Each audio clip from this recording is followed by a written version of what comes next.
Ayan, ipapakita po natin. Ayan, tingnan nyo po sa ating dashboard.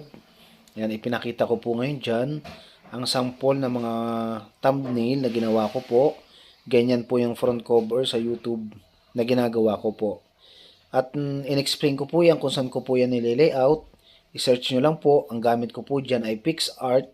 Pag-usapan lang po natin na bakit nga ba mahalaga ang paglalagay ng front cover layout sa inyong YouTube channel. Napakahalaga po nito kasi dito po makikita yung unang front cover ng inyong video.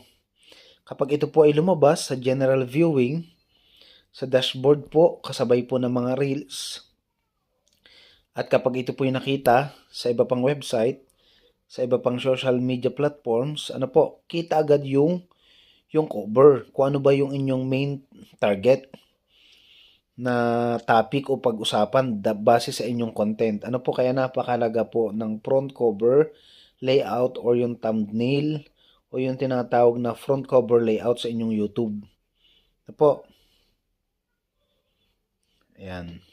Kaya po lagi po kayong maglalagay po ng front cover kasi nakakadagdag din po ito na encouragement para mabuksan po ang inyong at mapanood ang inyong video o kung ano man yung ginawa nyong content.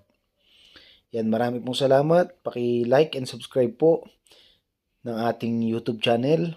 Pasensya na po kayo kasi ngayon lang po ulit ako nakapag-upload kasi naging busy po tayo. Marami pong salamat.